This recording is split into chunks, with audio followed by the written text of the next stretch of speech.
Half a day, half a day. Hey. All right, half a day, everybody.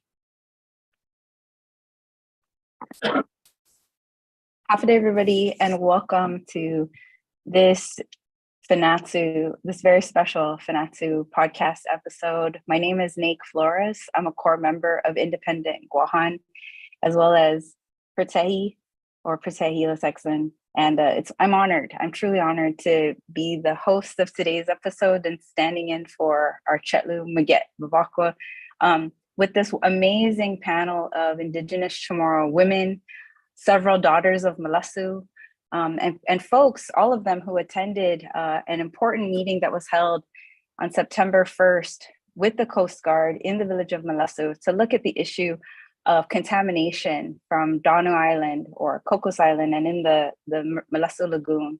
And so it's an honor to introduce these amazing women. We have with us farmer, activist, mother, daughter of Malesso, Jessica Ngauta. We have a descendant from a longstanding fishing family of Malesso, Brianna Marie Santiago. We have a practitioner and another daughter of Malesso, Leah Barcenas. And we also have a mother and activist, Serena Paulino. So it's an honor to be with all of these Metgut, Gulf Metgut women. And I thought we could start off by asking each of you to share, what some of your motivations were for attending the meeting on September 1st. So on September 1st, the U.S. Coast Guard held a presentation about the contamination at Dåno or Cocos Island. And the Coast Guard operated a long-range communication station or a LORAN station on the island from 1945 to about 1965. And hazardous materials containing PCBs were buried in the landfill along the shoreline. There was also a diesel fuel leak at a tank site, and DDT, which is used to control pests, a pesticide, a very hazardous pesticide, was used around the island as well. And this contamination remains in the environment today. The Coast Guard presented a lot of their findings in looking at soil and fish samples in and around Dåno and in and around Malesso. And it's been 17 years, really.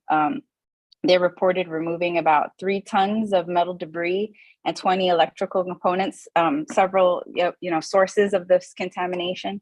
However, the fish we're still seeing a warning for consuming the fish in the area.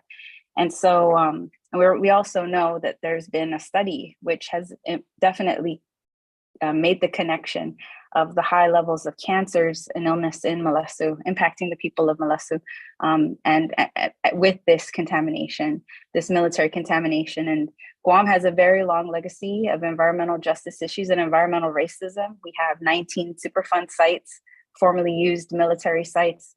And Malesso is a beloved village known for its very rich fishing resources.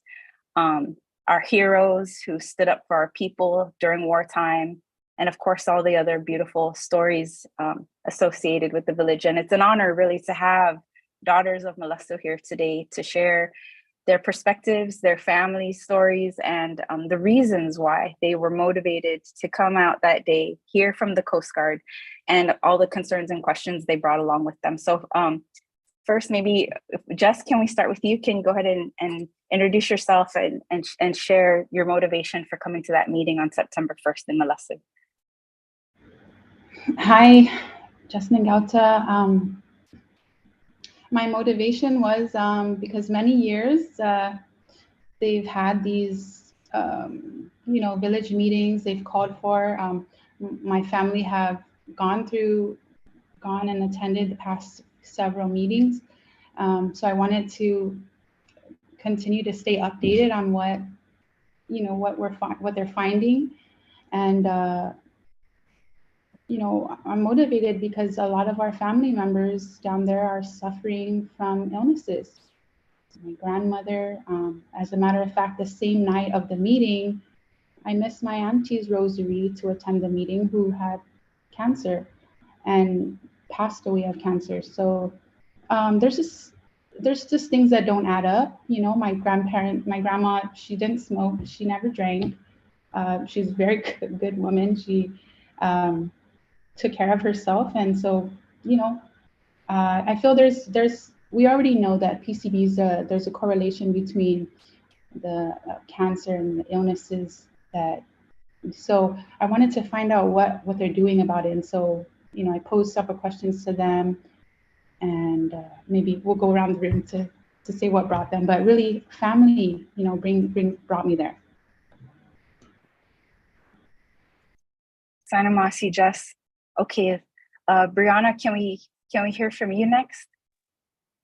Hafa day, everybody. I'm Brianna Barcina Santiago. Like Nick shared earlier, I am a daughter of Malesso, and for me, attending the meeting was about being educated in what the military has been doing, not only to clean up the contamination in our waters, but in our people as well. I have children. My children are children of Malesso. They fish, they hunt, they catch crab, they swim in these waters. This is where they learned how to swim. This is actually our backyard.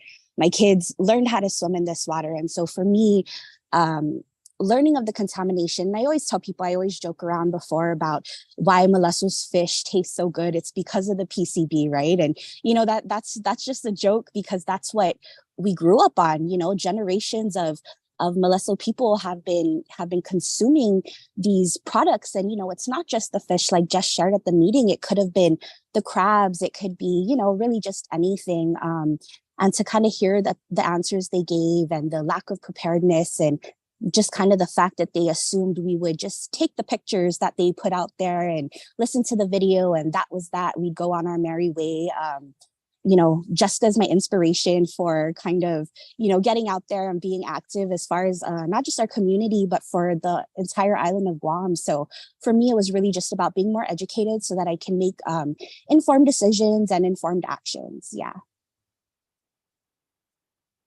Thank you so much, Brianna. And you come from a legacy of fishers from the village of Malesso. So it's really an honor to have you here. Thank you so much. Yes.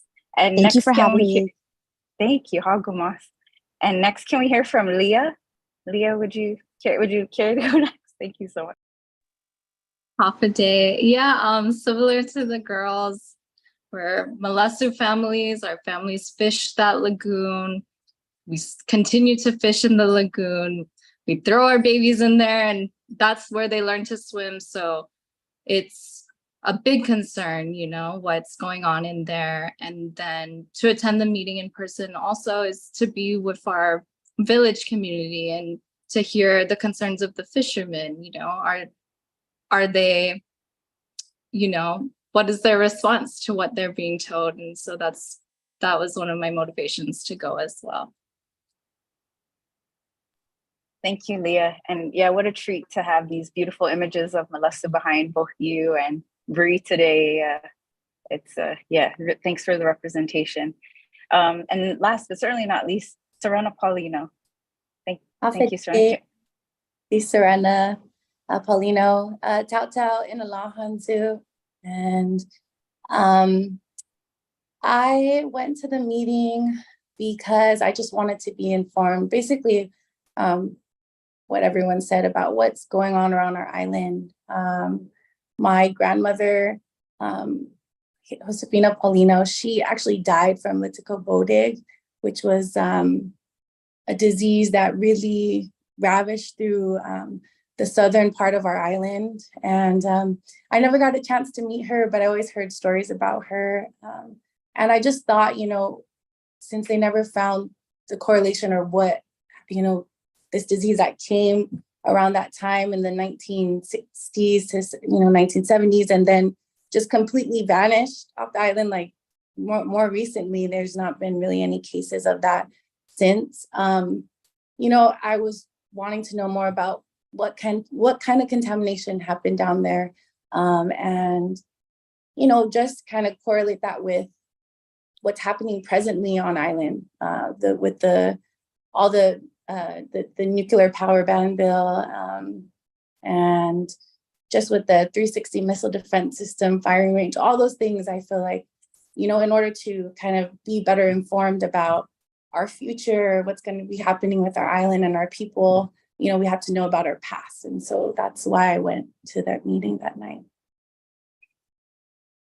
Malik, thank you so much, Serena. And you bring up a really good point that all of these, so many of the issues are connected, you know, whether they're the past issues of contamination that we are confronting now, the issues of injustice that we're confronting now that still remain present in our community, or emerging issues around militarization, where we've learned these very difficult, heartbreaking lessons in our history where we don't want to repeat them again. So it is very important to make these connections. So thank you so much. And just thank you all so much for being engaged and going to that meeting. It was really overwhelming to hear. Well, first of all, let's reflect a little bit about that meeting. They shared a short video, right, about their process, how they collected their data. And then they went through some slides and some images of all the different things that they did in collecting the things with PCBs, the metal waste, and then also where they collected fish samples and where they tested for DDT, which is the pesticide that's still showing up in high levels in that area. Something that everybody was shocked to hear was, and something we heard often, you know, there were many questions about human health impacts, and they kept saying over and over again, this is outside of our level of expertise, and we can take it up the chain, we can take it back to our agencies and you know, see where it goes from there. But there was definitely a lot of frustration not having that information. And there have been some studies and some papers published primarily by Dr. Robert Haddock, which have connected cancer mortality to the PCB contamination in Malesso. Even though, you know, they say that it is difficult to have a direct correlation, you can see that there is some kind of significant connection between the people suffering from illness in Malesso to the time of this contamination. And so wanted to get more of your thoughts about that, you know, about the lack of that sort of analysis or information, because I feel like all of you there had asked for that kind of study to take place. And so, you know, what are some of your immediate reactions to the lack of that data? And then another thing that they mentioned at that time of the meeting, they didn't have that video, those slides or report available on any links for the public to review. And they said that they would share it with the Malesso mayor's office to share with the public. But, you know, it's important to note that, you know, now, almost 2 weeks later, they still haven't provided those links to the Malesso mayor's office. The Malesso mayor's office is now following up to see where those links are, so that we can go back and review all of the information that they discussed, and because we all left with a lot of questions. And so maybe if we can start there, you know, what are some of the things? I mean, they even said that they admitted that they hadn't studied Belati, hadn't studied sea grass, and now hadn't studied crabs. And as folks, you know, from Malesso, what are the things that really, you know, concern you the most, that you want them to take a look at, and things that were really that were really disappointing or really missing for you from that meeting on September 1st? Let's see. So can we start? Maybe we can start with Leah this time. Leah, do you mind starting first? It just felt like we were there to listen to their science project, and that their science that they were doing was not at all useful for any of us. You know, we had fishermen there who are asking for really practical applications of what they've studied. You know, the fish that they're looking at and telling us is safe for consumption. Like, we know those fish lifespans are not that long, you know, and even their explanations of like how they caught the fish, and they're like kind of alluded to not having fishermen to be able to catch the fish like as successfully. And we were all just like, what? You're in Malesso, like we can absolutely get you fishermen to help you, you know, conduct studies and conduct this research. So yeah, that was really kind of the biggest takeaway, is that you're presenting this stuff to our village, but it's completely unuseful for the people who need it the most, you know. Thank you so much for that, Leah. You know, just looking at this image that's up right here, the red dots indicate, you know, PCB levels that are way too high, PCB and DDT levels that are above levels safe for consumption for recreational catches. And then the orange and yellow dots represent PCB levels above subsistence levels for catch. So these are both for people who are fishing recreationally and also people fishing to sell food and feed their families.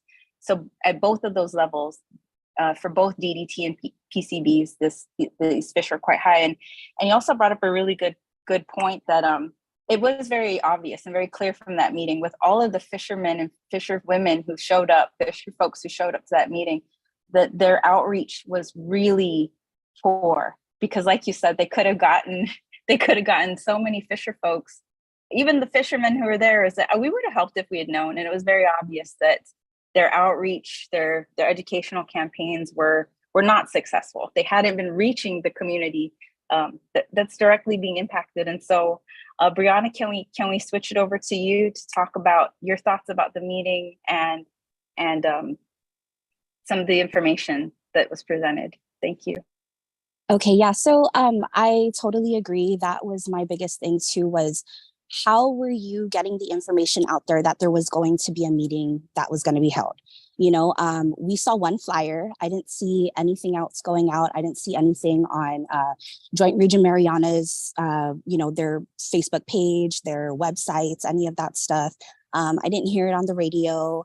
You know, for me, there's so many aspects now of free media, free ways to get any information. If you're doing a fundraiser, if you're you know, hosting an event, there's so many ways to get that out there. And so for you even to say, you know, back then, well, oh yeah, we put it out there and we had one person show up. And so for me, I think my biggest takeaway from the meeting as well was the fact that really their lack of preparedness kind of correlated to the fact that they only had one participant at that last meeting that they held. And, you know, really, it's the arrogance for me, I guess you could say, because like Leah mentioned, you could very easily throw a rock anywhere here in Mauricio and hit somebody with a boat that's ready to go spearfishing, that's ready to, you know, set the tekin, set the talada, you know, whatever it is. And like I said, you can throw a rock and there's 10 people there ready to take you out. And if you were to say, hey, we're trying to do, you know, finish the study, so many people would be willing to help you guys. And then also 17 years is a long time, you know, and if you're still just cleaning up at this point, why is it taking you guys so long, you know? And then again, the levels of contamination after, you know, I'm sorry, can I get those dates again? 1930 to 1960, that's when, you know, the contamination was supposed to be out there, right? Why do we still have such high levels? And for you to expect that fish are not migratory is really just, it's ignorant. You know, you can't expect that these fish here are going to say, oh, well, this is the contaminated area. And since we're contaminated, we're just going to swim here. You know, fish get eaten by bigger fish, which is what fishermen are catching, you know, and, you know, like I said, I have pictures there that'll show you that we're not just catching little kitsu, we're catching little kitsu all the way up to the barracudas, to the godaus, to the, you know, the mafutis. So for you to really just say, well, you know, don't eat the fish within this area really just doesn't make any kind of sense. So. Definitely. And you come from a family of expert, you know, master fisher folks, and with this generational knowledge of where to catch fish, you know, what the seasons of the fish are, and the life cycles of the fish are. So you're bringing up so many critical points. Thank you so much. Serena also had some really good questions about the removal too of the debris, since you mentioned that as well, Brianna. Serena, can we go to you next? What were some of your questions about, or some of the unanswered questions that you had from that meeting that night?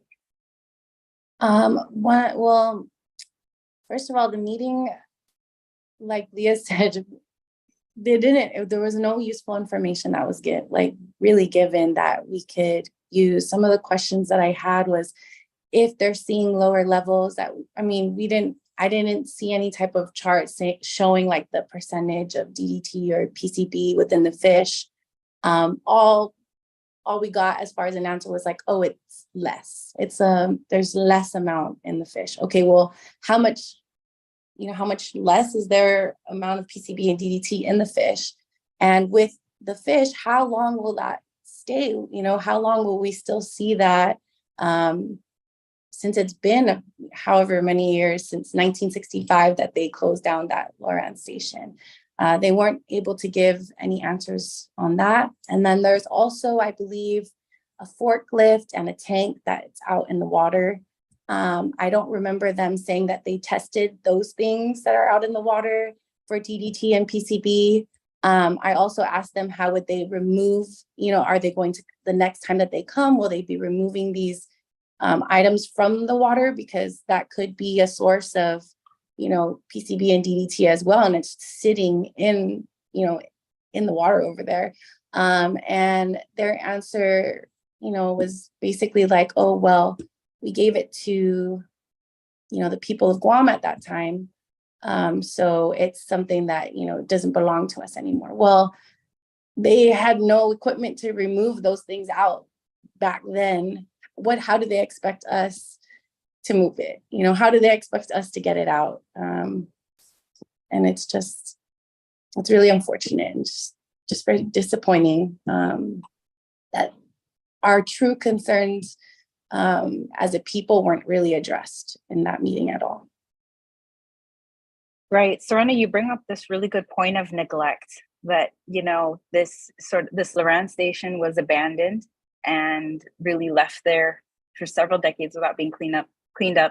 And that whole time it was leaching. It was just this horrible neglect, and just leaving it to us to figure it out. But then also the neglect that still continues with their lack of study and their lack of trying to, find these connections. And Jess even said it. Jess, you said it perfectly when in that time of the meeting, they were trying to say that the reps from the Coast Guard were telling our fisher folks, like, hey, the contaminants don't show up in the fillets. The fillets are safe to eat, just not the organs.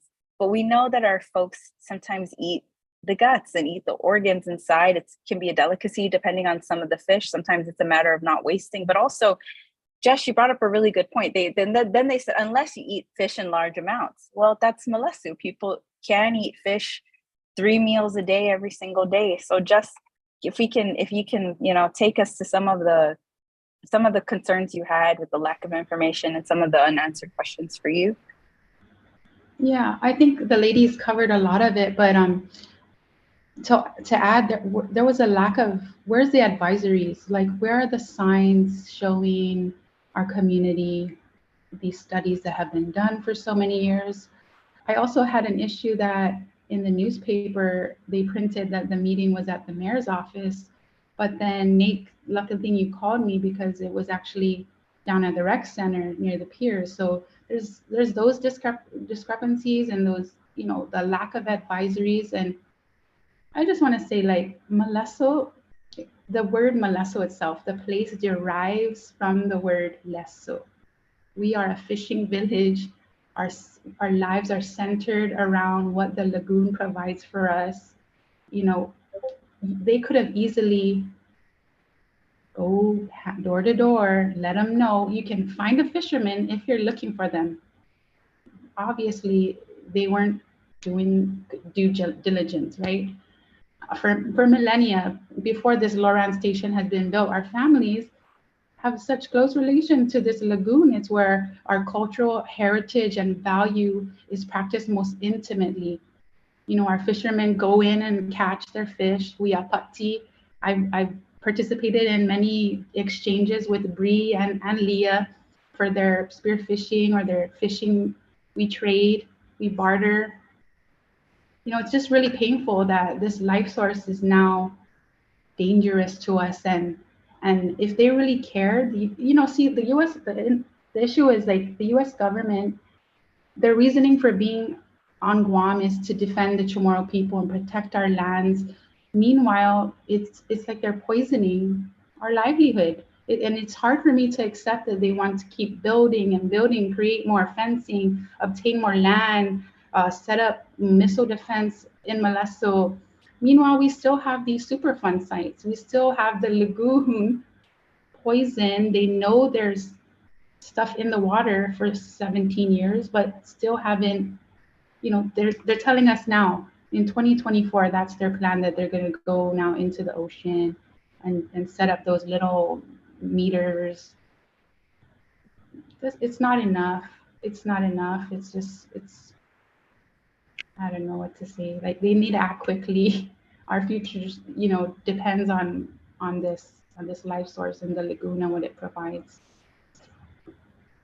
Definitely. And also the cause for concern that after all this time, there's been no studies at all for the human health impacts. There have been no analyses there really, other than the Haddock report, in which they looked at the cases of cancer and in the death, in the deaths in the areas. And that's how they were able to draw those connections. But no testing, like you were mentioning, there's testing of the fish tissues, but what about, where are some of the research for the folks who have passed and who are ill right now? You also brought up the concern that nobody's testing crabs. Jess, do you want to talk about that more? And what are some of the other things that are missing from their research?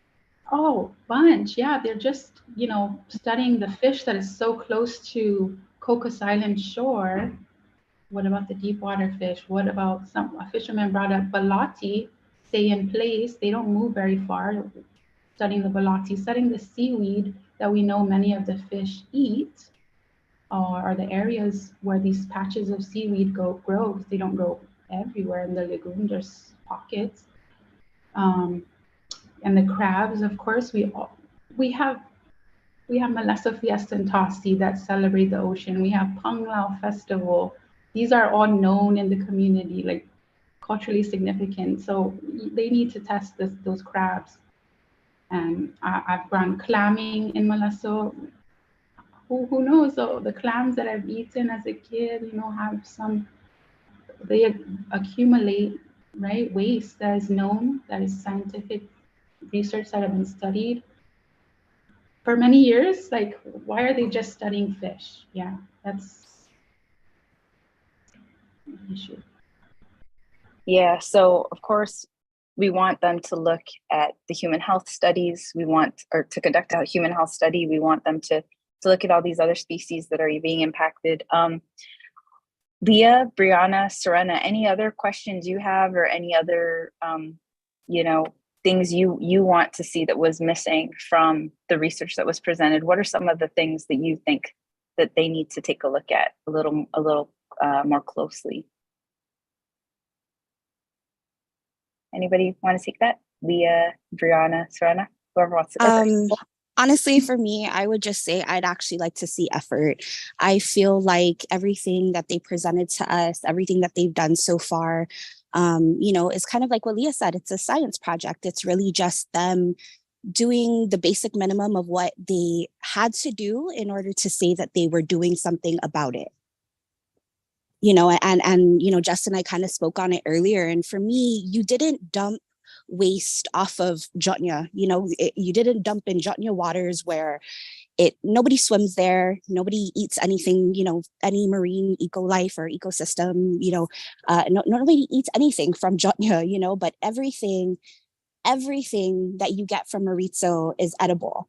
And so I understand that was a strategic place for you to put the base out there, whatever it was. But, I just like to see effort, because everything right now really just is the basic minimum to say you did something about it.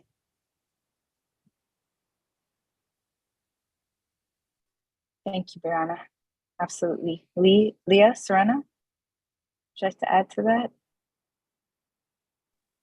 Yeah, I think one of the things that was kind of missing in the conversation too is that Malesso is not just the lagoon, for our village, but all across our island, people are coming down to Malesso to get fish and seafood, you know, like Jess said. And it's one of the safest places to go fishing.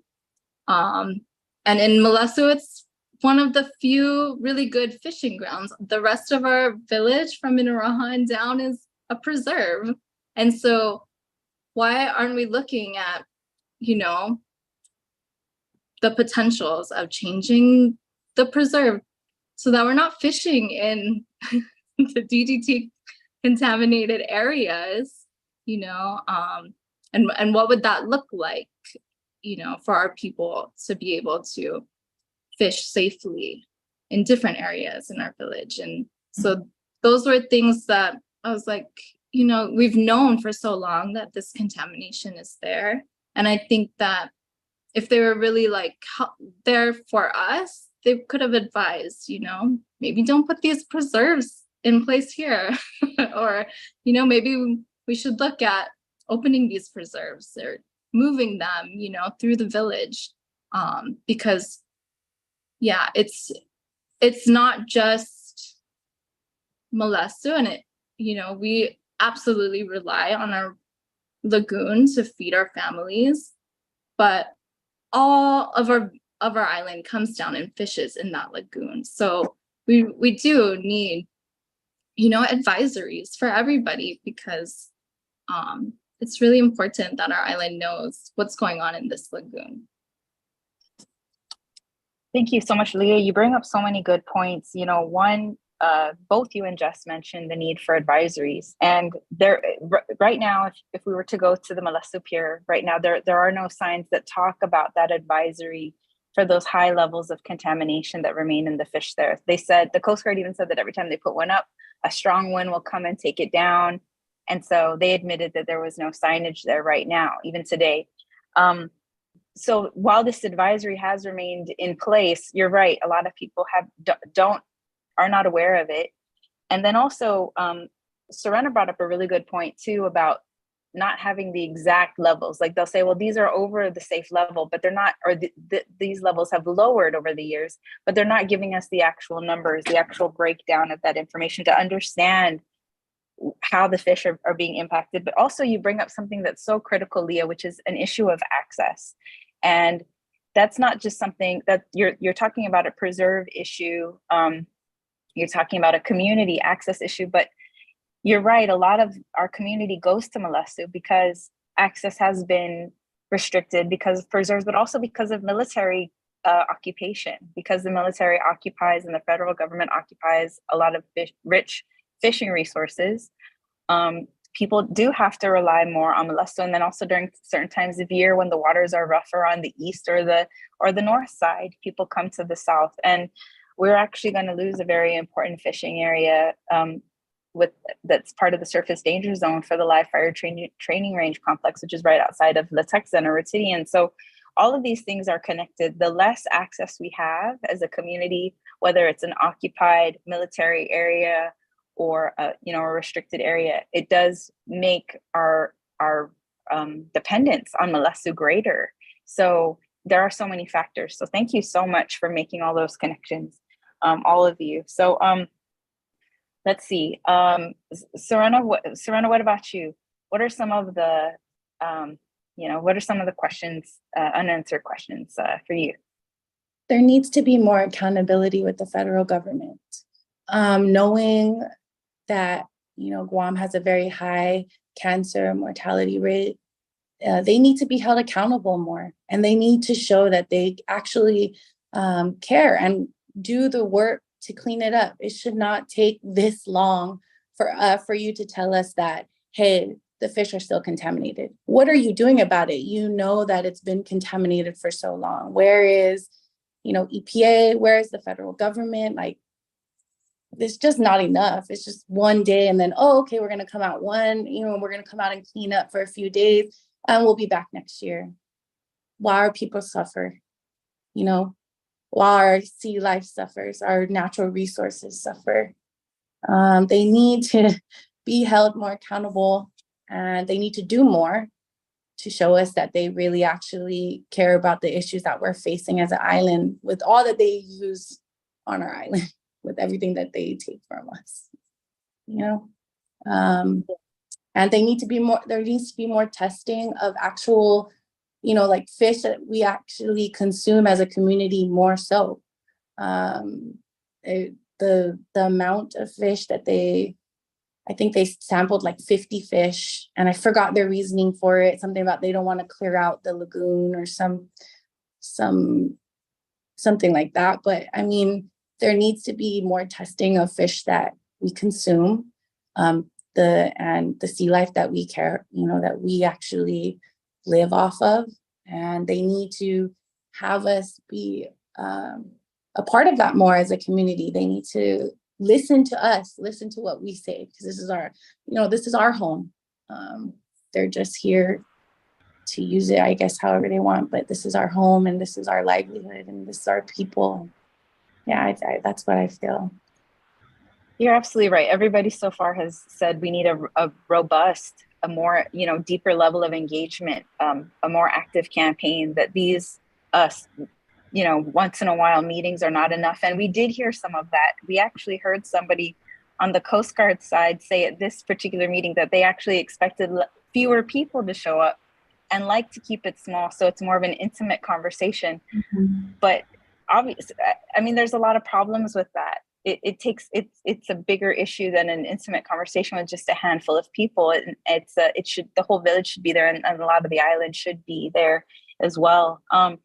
But you also brought up the issue of the very small fish sample. It was actually 50 was the sample of one of their earlier studies, but in this one it was less than 30. So it was quite a few. And all of you brought up this really good point of that, you know, the fish that they chose were really, it was very limited. It's not all the fish that are consumed and all the things that are consumed. And so we have a few comments here coming in, and I just kind of want to go through them because they definitely, you know, are aligning with a lot of the comments that were made here, a lot of the same sentiment. So where is the US EPA again? Typical federal government, Navy should be responsible for a total cleanup. Another comment, the mafuti, which is one of the most caught fish in the lagoon, is also the most contaminated according to the Coast Guard at that meeting. And then another comment, yes, Jessica, there are several ways they can inform the community via the mayor, radio announcements, KOM, post fires. So a lot of people are agreeing that there's a total lack of communication, lack of information, lack of community engagement overall. I mean, sitting there, you could see it, that they would say, oh, we did a call for this type of fish or these type of fishermen. And the fishermen in the meeting, all of the villagers, like, we didn't know about it. We didn't hear about it. We would have been there. So it was clear that it was such a weak, limited effort of community engagement and engagement with the fishing community. Here's a few more comments. The long-time silence and lackluster community outreach from the Coast Guard and the military on the contamination of Cocos Island is negligent and Taimomalau and Malesso is affected, but the Navy should clean up everywhere they set foot on the island. And then another comment, my mother from Barragata also died from Litico Bodig. She was raised in Guam. My father was from Malesso. So another thing, we hear so many different family stories, you know, so sadly, so many family stories of relatives who are ill, who are suffering from cancer and other illnesses associated with environmental factors. And so it's, you know, as folks who have survived tragedies of war, it's almost like those tragedies are extended. They are in fact extended with the environmental violence and of course the harm that our people continue to endure because of that violence. I wanted to ask you all, you know, you've all brought up some really great points about just making all these important connections and questions that you have about this particular issue. But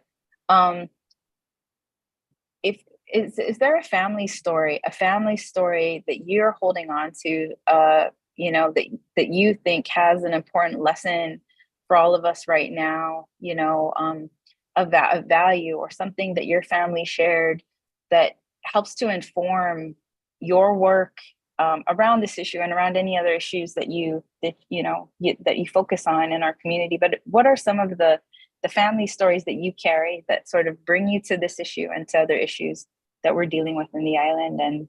And Jess, maybe can we start with you with that question? If you can share a family story or family perspective that helps inform your work and your response to this issue of contamination. Well, I really think about how, as much as these advisories are one thing, right? But for so many years we've relied on eating the fish, and so even that I know that it's been contaminated and there's issues, I'm not gonna. We my family, we're not gonna turn down the patti that Uncle Tu brought over, because that is so special. He took the time to come to drop it at grandma's house. We're gonna spend time to clean it and prepare it together and fish. And so, those values of apati, of sharing, of is why we have to fight for them to clean it up, because we're not gonna stop. We're not gonna change these values, our cultural values and our heritage, because they poison something. We have to put the pressure on more so that they clean it up, that we can continue to live our life and survive that from this precious life source of eating food that comes from our land and our environment. So continuing to protect these spaces, that's, I guess, what I'm going to share. Sana Masi, Jess, that was great. Bree, can we go with you next? No particular family story, but for me, it's just, like Jess said, the special memories. When it's Minyahawk season, I have my kids, sometimes they're like, we call it Minyahawk fever, right? They don't go to school because the Minyahawk are running, but, my kids learned how to catch. They learned how to, take them off the net. They did that with my grandpa.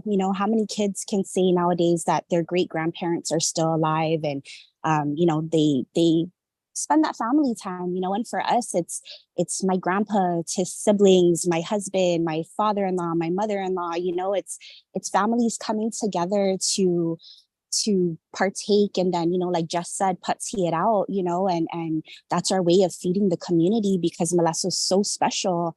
So it really is just wanting to be informed, wanting to be educated, wanting to be proactive so that my kids have that same experience.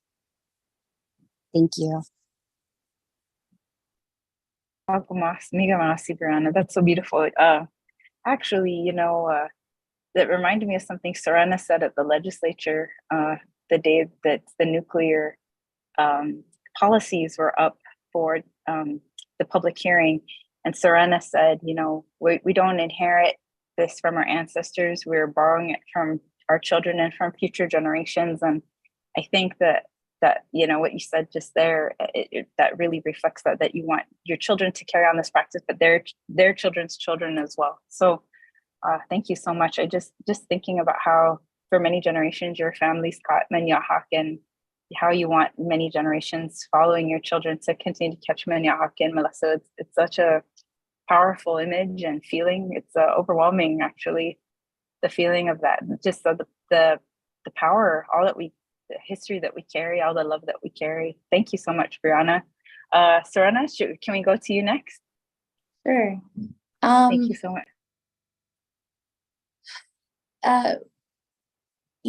I wish I had a bunch of family stories to share, but unfortunately, my grandfather my grandfather, who is a Talaja fisherman in Alahan, and my grandmother, passed before I was born. So, but I do hear stories often about how they lived off the land, they lived off the water. There's just showing my grandparents right there. But because of the lack of stories, because I didn't get to, see them and be able to experience their love and learn a lot from them,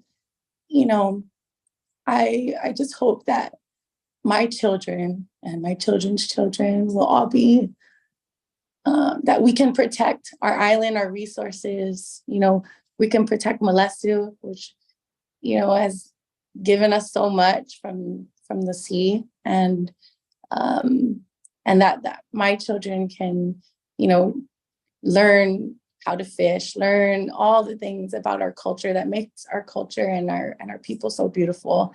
And that's what I hope to do, and is to protect, you know, our island and our people. And I hope that the federal government and can, like I said, be held accountable and do the right thing and help protect our island as well. Thank you, Serena. And you know, what you just said also brings me back to Jess's point earlier, like how can they talk about, you know, a build up to protect the island when all of this contamination and destruction continues to happen and is not being dealt with, is not being corrected in real time. So thank you for making that connection. And Jess did show. Can we show that picture real quick again, Jess, of your grandparents? Miguel, do you want to highlight spotlight Jess's screen there for a second, because you asked Jess to go back to. I don't know if he's doing it, but here I'm going to try to pin it. Let's see. I can see it, but Miguel, are you pinning Jess's screen? They're the grandparents.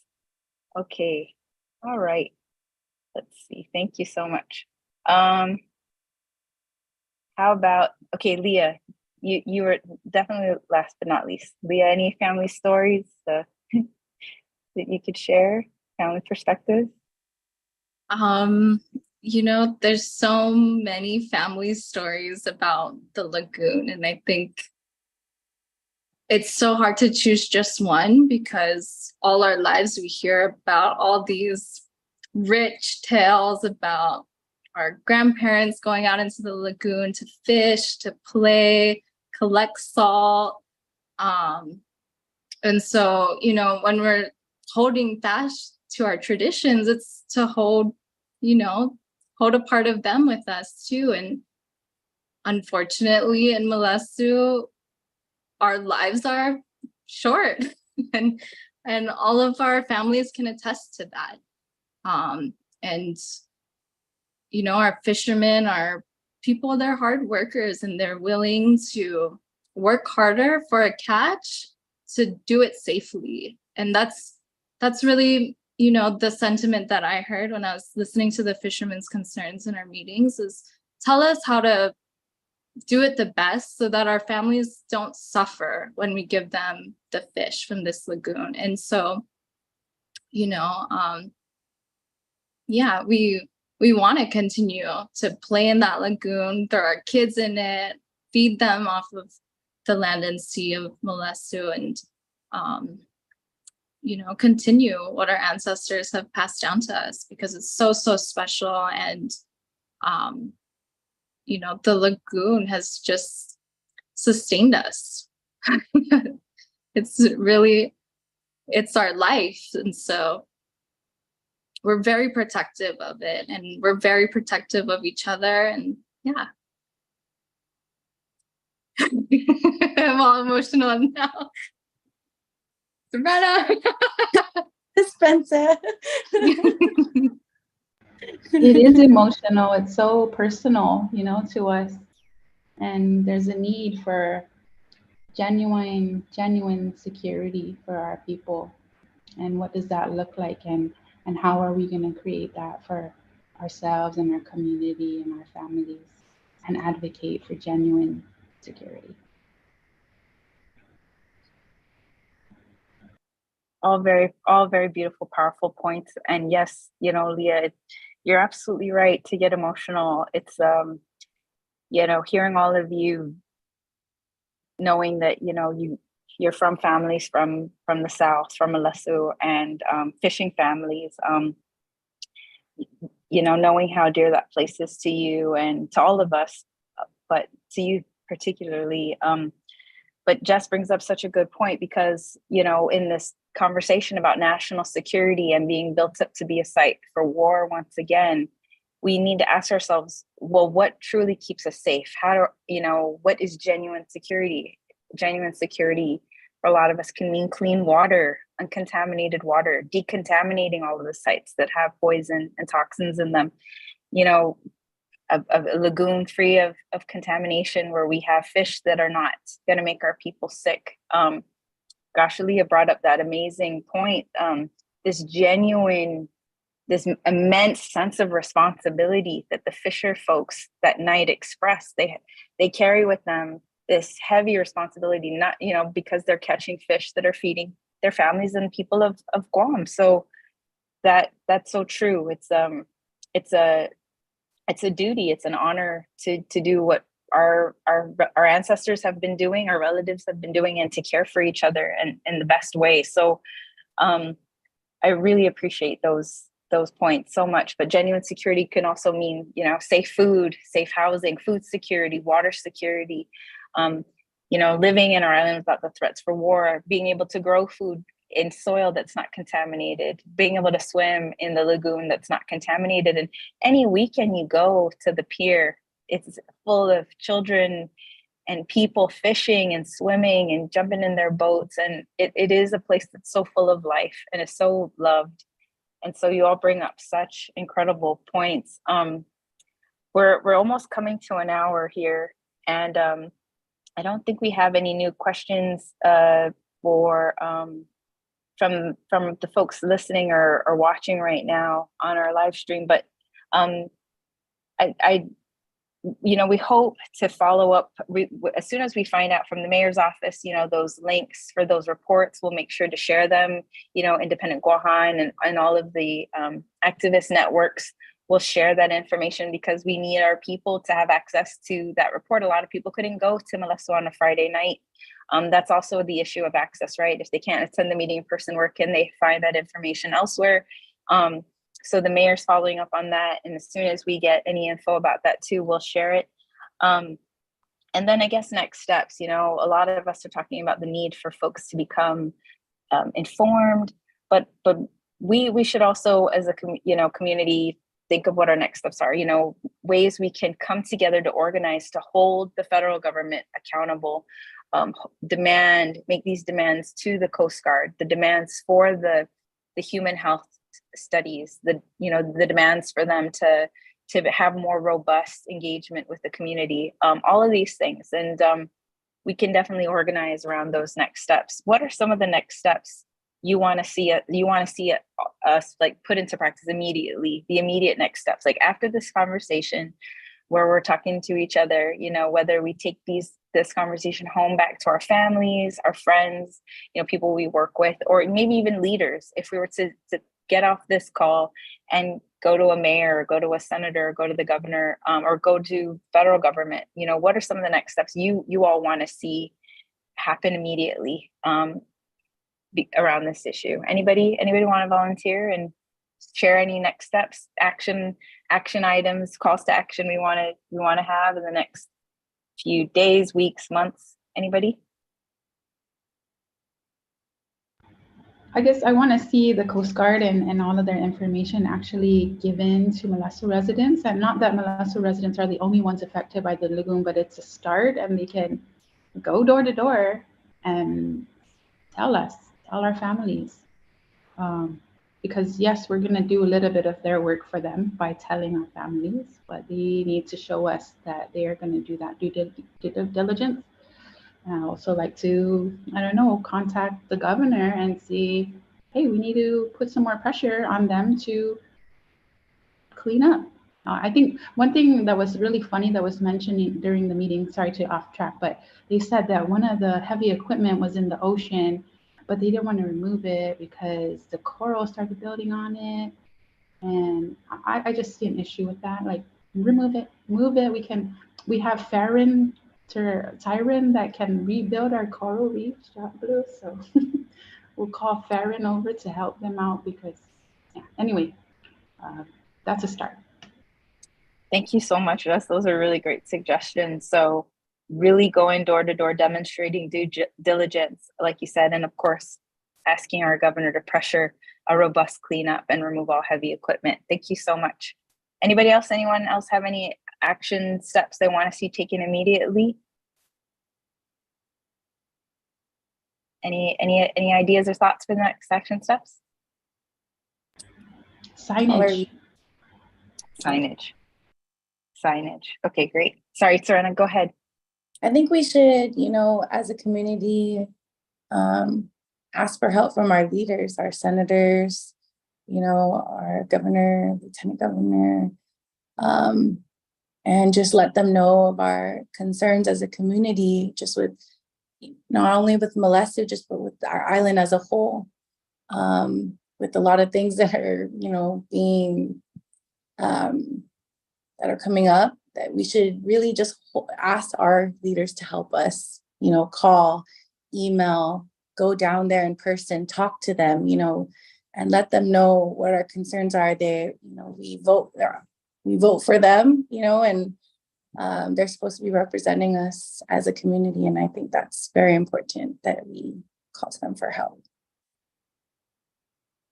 Thank you so much, Serena. That's a really good point. Our leaders can definitely advocate for more transparency and information, for sure. We've seen it happen at the legislature, for instance, when they have these informational briefings. And yeah, it would be great to see, that space being used so that if our leaders were to call the Coast Guard down and say, hey, we need an official report from you for our people here, it does have a different weight to it. So thank you so much for that excellent suggestion, Serena.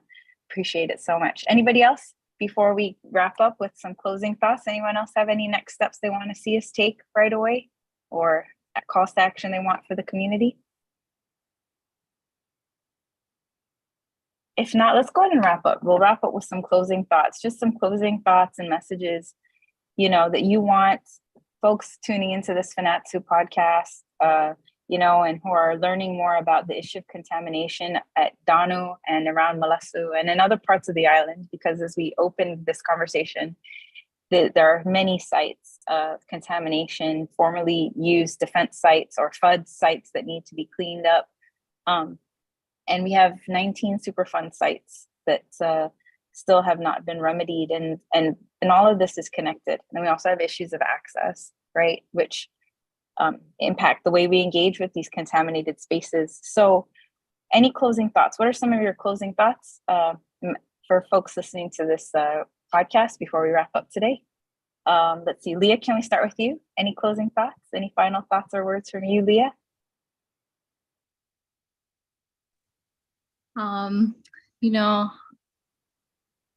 I feel like I'm not an expert like a scientist, but I don't think that we should have to be in order to understand the issues and the DDT, the potential harms that it can cause, and so that's something that we're advocating for, really, is just break down this science for us so that we don't need to be scientists, and that our people can still fish, and have access. Thank you so much, Leah. Absolutely. Access to space and accessibility to the information. Excellent point. Thank you so much. Let's see. Serena, can we go with you? Any closing thoughts? I'm just thankful to be here and sharing space with all of you. And I just hope that, not only our leaders, but just us as a community can organize to help one another, in all parts of the island, especially in Malesso and, the southern part of Guam. And,